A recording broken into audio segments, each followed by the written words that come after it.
Assalamualaikum warahmatullahi wabarakatuh. Perkenalkan, nama saya Desti Wulandari, NPM 1962201011. Baiklah, saya akan mempresentasikan bab 1 sampai bab 3 saya, yaitu yang berjudul Pengaruh Financial Distress terhadap Tax Avoidancy. Latar belakang yaitu pajak adalah kewajiban pribadi atau badan untuk memberikan kontribusi kepada negara dengan imbalan tidak langsung. Akan tetapi, wajib pajak merasa kewajiban membayar pajak adalah suatu beban karena dapat mengurangi daya beli perusahaan. Oleh karena itu, perusahaan berupaya untuk menghindari pembayaran pajak. Tax avoidancy adalah upaya untuk mengurangi beban pajak yang harus dibayarkan dengan penghindaran pengenaan pajak lewat berbagai jenis transaksi bukan objek pajak. Penghindaran pajak dapat disebut legal dan ilegal tergantung kegiatan transaksinya. Dikatakan legal apabila memiliki tujuan yang baik untuk perusahaan, tidak melanggar hukum, hanya memanfaatkan celah hukum, tidak memanipulasi laporan keuangan termasuk transaksi-transaksi keuangan. Sebaliknya, jika melakukan hal yang bertolak belakang dari uraian tersebut, maka disebut illegal tax avoidancy. Financial distress atau kesulitan keuangan yang dialami oleh perusahaan akibat menurunnya kondisi keuangan atau ekonomi perusahaan yang mengakibatkan meningkatnya risiko kebangkrutan dapat meningkatkan potensi perusahaan melakukan praktik penghindaran pajak agar tetap berdiri. Jika risiko kebangkrutan sudah tinggi, tak palak lagi perusahaan akan secara agresif melakukan praktek penghindaran pajak tersebut.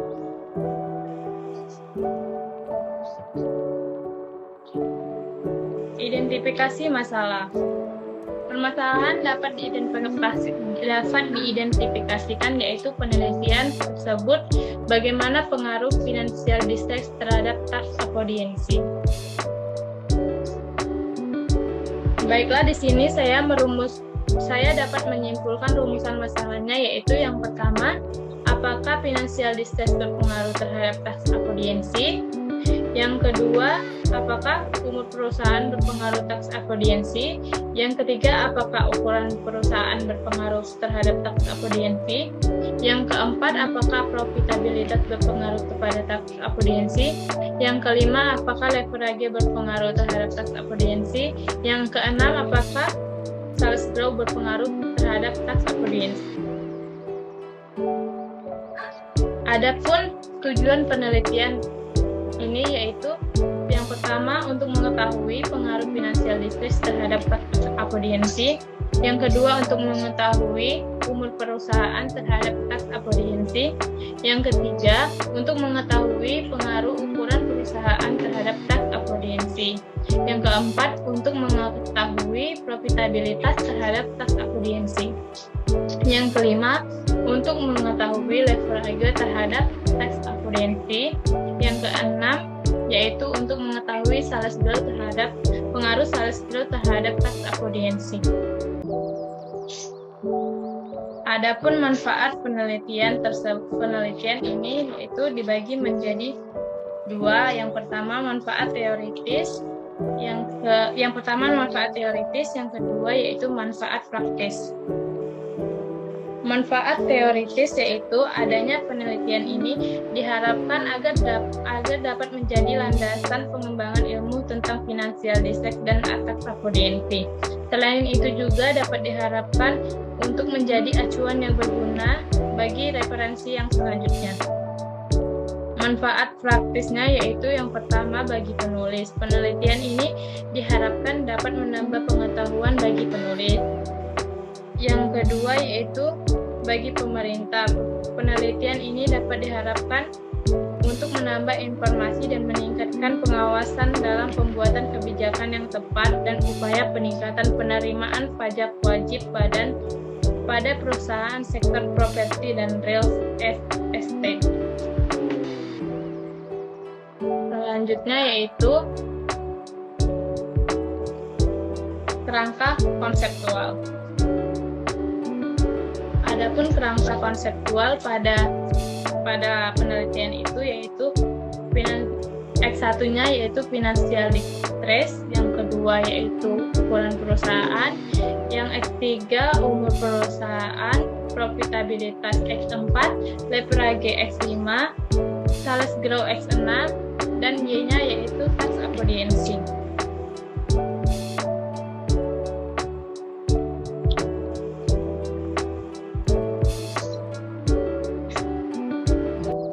Pengembangan hipotesis. Hipotesis pada penelitian ini yaitu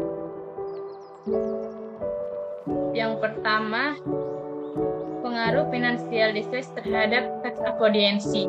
Perusahaan yang mengalami kondisi kesulitan keuangan atau financial distress cenderung akan berfokus pada perbaikan kondisi keuangan perusahaan. Maka perusahaan akan menekan biaya-biaya yang keluar oleh perusahaan termasuk biaya pajak, sehingga perusahaan akan berpotensi untuk melakukan praktik penghindaran pajak.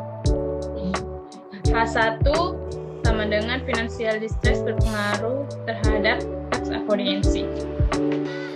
Yang kedua yaitu pengaruh umur perusahaan terhadap tax avoidancy. Perusahaan yang sudah lama beroperasi memiliki banyak pengalaman terhadap perubahan-perubahan seperti peraturan pajak yang berubah-ubah selama kegiatan operasinya, sehingga perusahaan tersebut dapat dimungkinkan lebih ahli dan berpengalaman dalam mengelola pajaknya. Berdasarkan uraian tersebut, maka hipotesisnya dirumuskan yaitu H2 sama dengan umur perusahaan berpengaruh terhadap tax avoidancy. 3. Pengaruh ukuran perusahaan terhadap tax avoidancy. Perusahaan yang tergolong dalam perusahaan besar cenderung memiliki sumber daya yang lebih besar ditimbang perusahaan yang memiliki ukuran yang lebih kecil dalam menjalankan penolakan pajak. Sumber daya manusia yang memiliki keahlian dalam perpajakan dibutuhkan untuk mengelola pajak yang dijalankan oleh perusahaan, sehingga bisa mengurangi kewajiban membayar pajak perusahaan. Berdasarkan uraian tersebut, maka hipotesis yang dapat dirumuskan yaitu H3. H3, ukuran perusahaan berpengaruh terhadap tax avoidancy. Yang keempat yaitu profitabilitas terhadap tax avoidancy. Profitabilitas merupakan suatu pengukuran tingkat efektivitas suatu perusahaan. Dalam penelitian ini menggunakan rasio return on asset atau ROA. ROA digunakan untuk menilai presentase laba pada suatu perusahaan.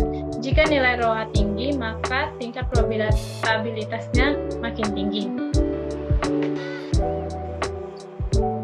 Pada penelitian ini dilakukan oleh Dewita dan Satyawan pada 2016, hasil penelitiannya maka menunjukkan bahwa profitabilitas memiliki pengaruh positif terhadap praktik tax avoidancy.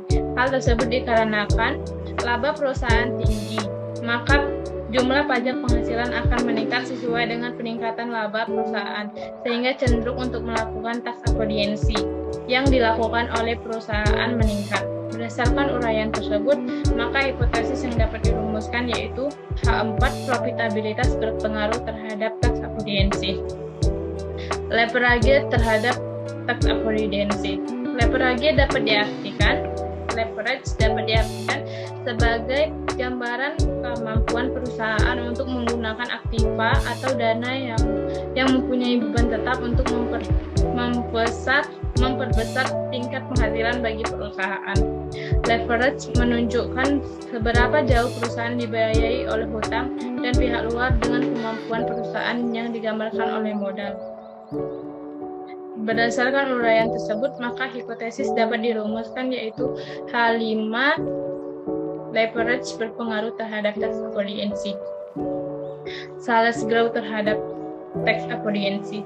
Sales growth mengukur seberapa jauh penjualan pertumbuhan yang dapat menjadi tolak ukur kesuksesan dalam dagang masa lalu, masa lampau, dan dijadikan sebagai patokan perkembangan untuk beberapa waktu ke depan. Dengan membandingkan jumlah penjualan pada periode kini dan dengan total penjualan periode yang lalu, maka pertumbuhan pada penjualan dapat terlihat. Jika perusahaan mengalami kenaikan volume, maka kondisi keuangan perusahaan dan kinerja dapat dikatakan menguntungkan. Dengan demikian, laba yang diperoleh akan meningkat. Berdasarkan uraian tersebut, maka hipotesis dapat dirumuskan yaitu H6 salestral berpengaruh terhadap tes akuryensi.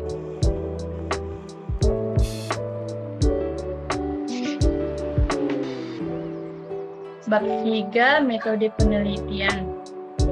Tempat penelitian.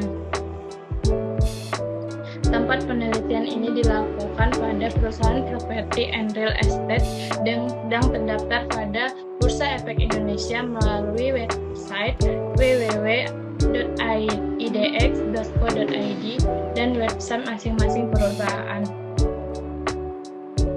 Metode penelitian.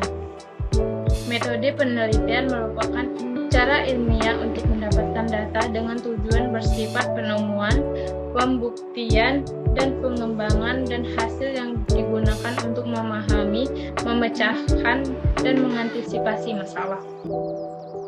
Penelitian ini menggunakan metode pendekatan kuantitatif, yaitu metode penelitian yang berlandaskan pada filsafat menggunakan instrumen penelitian, analisis data bersifat kuantitatif atau statistik dengan tujuan untuk menguji hipotesis yang telah ditetapkan. Jenis penelitian ini yaitu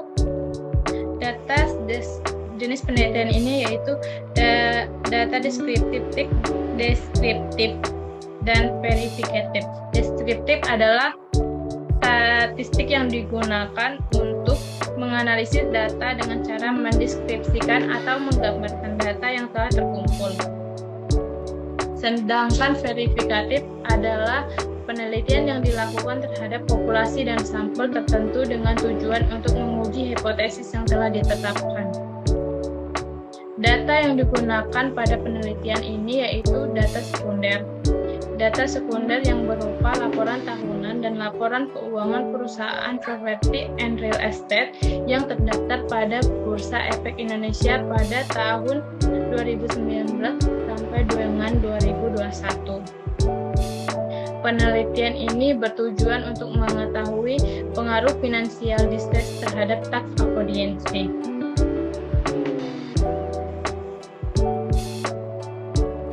Populasi dan sampel. Populasi merupakan wilayah generalisasi yang terdiri atas objek dan subjek yang mempunyai kualitas dan karakteristik tertentu yang ditetapkan oleh peneliti untuk mempelajari kemudian ditarik kesimpulannya. Populasi yang digunakan pada penelitian ini yaitu seluruh perusahaan properti dan real estate yang terdaftar pada Bursa Efek Indonesia pada tahun 2019 sampai 2021. Sampel adalah bagian dari jumlah dan karakteristik yang dimiliki oleh populasi tersebut. Sampel yang diambil dari populasi harus betul-betul referensif atau mewakili. Perusahaan yang menjadi sampel peneliti ini yaitu perusahaan yang dipilih dengan metode purposive sampling. Adapun teknik pengambilan sampel dan pengukuran ukuran sampel yaitu teknik pengukuran sampel dan teknik yang digunakan untuk menentukan sampel digunakan oleh penelitian. Kriteria sampel yang akan digunakan dalam penelitian ini yaitu yang pertama, perusahaan properti dan real estate yang terdaftar pada Bursa Efek Indonesia pada tahun 2019 sampai 2021. Yang kedua, perusahaan properti dan real estate yang menerbitkan laporan tahunan dan laporan keuangan secara berturut-turut pada periode 2019 sampai 2021. Yang ketiga, perusahaan properti dan real estate yang mempunyai kelengkapan data dalam laporan keuangan dan laporan tahunan mengenai variabel yang dibutuhkan dalam penelitian tersebut.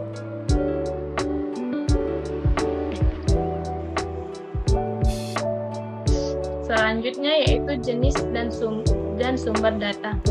Jenis dan sumber data yang digunakan pada penelitian ini adalah data sekunder berupa laporan tahunan dan laporan keuangan perusahaan properti dan real estate yang terdaftar pada Bursa Efek Indonesia 2019 sampai 2022. Yang bersumber data diperoleh dari website www.co.idx.co.id dan website masing-masing perusahaan. Data pendukung lain diperoleh dengan metode studi pustaka dari jurnal-jurnal ilmiah secara literatur yang membuat pembahasan berkaitan dengan penelitian ini. Teknik analisis data. Analisis data merupakan kegiatan setelah seluruh kegiatan Teknik analisis data merupakan kegiatan setelah data keseluruhan terkumpul. Teknik analisis data diarahkan untuk menjawab rumusan masalah dan menguji hipotesis yang telah dirumuskan.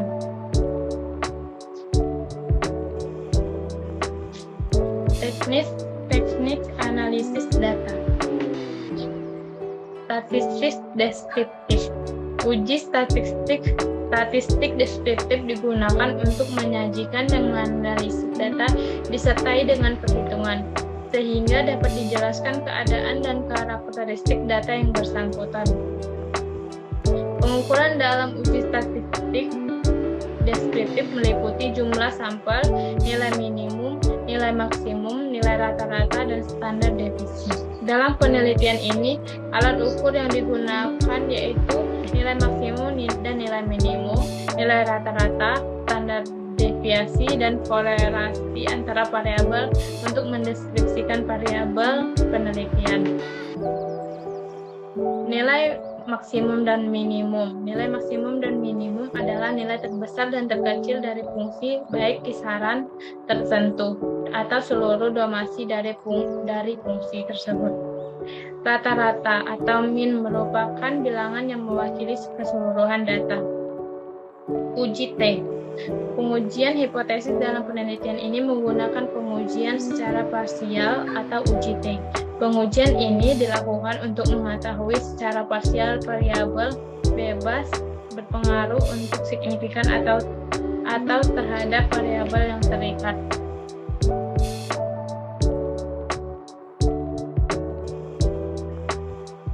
Selanjutnya yaitu uji asumsi kelas.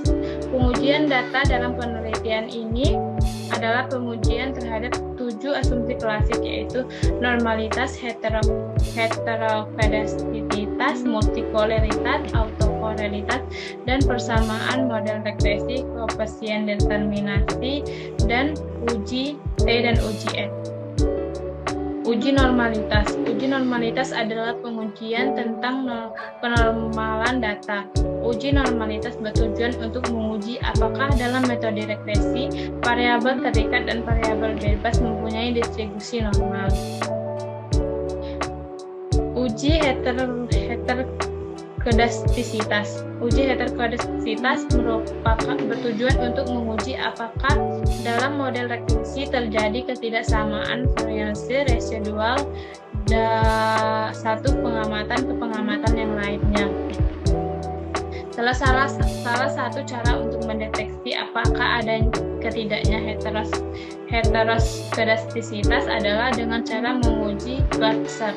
Uji Glasser mengusulkan untuk meregres nilai absolut residual terhadap nilai variabel independen. Hasil profitabilitas dikatakan signifikan jika nilai signifikannya di atas tingkat kepercayaan 5%. Uji multikoleritas. Uji multikoleritas terjadi jika adanya hubungan linier yang sempurna atau hampir sempurna antara beberapa atau semua variabel independen dengan model regresi. Uji multikoleritas bertujuan untuk menguji apakah model regresi ditemukan adanya korelasi antara variabel bebas.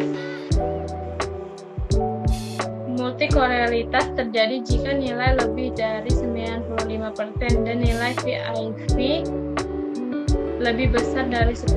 Apabila VIP kurang dari 10, dapat dikatakan bahwa variabel independen yang digunakan dalam model adalah dapat dipercaya dan objektif. Uji autokorelasi. Uji autokorelasi bertujuan untuk menguji apakah model regresi linear dapat berkorelasi antara kesalahan penggangguan pada periode T dengan kesalahan pengganggu pada periode T1 sebelumnya. Ada beberapa cara untuk menggunakan mendeteksi apakah ada tidaknya autokorelasi. Yang pertama yaitu uji Darwin-Watson, uji Laprec-Multipler, uji statistik Q, dan rule test. Dalam penelitian ini digunakan uji statistik pragmatik run test untuk mendeteksi apakah dapat terjadinya korelasi yang tinggi antara residual atau tidak. Kriteria pengujian ini yaitu yang pertama, jika P lebih kecil dari 0,05 maka residualnya tidak random terjadi korelasi. Yang kedua, jika P lebih besar dari 0,05 maka residual random atau tidak terjadi korelasi. Uji analisis berganda. Regresi berganda digunakan untuk mengetahui arah dan besarnya pengaruh dari variabel bebas yang digunakannya lebih dari satu terhadap variabel terikat. Persamaan dalam regresi berganda adalah sebagai berikut. Y sama dengan A tambah B1 X1 tambah B2 X2 tambah B3 X3 tambah B4 X4 tambah B5 X5 tambah B6 X6. Keterangan Y sama dengan teks apodiensi, X1 financial distress, X2 umur perusahaan, X3 ukuran perusahaan, X4 profitabilitas, X5 leverage, X6 sales growth, A konstanta, B koefisien linier, E tingkat kesalahan. Uji T. Pengujian atas hipotesis yang diajukan dapat dari penelitian ini yaitu yang dibedakan melalui uji parsial dan uji simultan. Uji T digunakan untuk mengidentifikasi bagaimana pengaruh dari variabel independen secara parsial dan individu terhadap variabel dependen. Dengan kriteria, jika perolehan nilai signifikan lebih kecil dari A dalam kurung 0,05 maka dinyatakan variabel independen memiliki pengaruh parsial yang signifikan terhadap variabel dependen, ataupun sebaliknya. Koefisien determinasi. Pengukuran koefisien determinasi dilakukan untuk mengetahui persentase pengaruh variabel independen terhadap variabel dependen. Uji F. Pengujian atas hipotesis yang diajukan dalam penelitian ini yang dibedakan antara uji parsial atau uji T dan pengujian secara simultan. Baiklah, itu saja yang dapat saya sampaikan dari PPT saya dan dari proposal saya. Apabila ada kurang saya mohon maaf. Saya akhiri dengan mengucap wabillahi taufiq wal hidayah. Wassalamualaikum warahmatullahi wabarakatuh.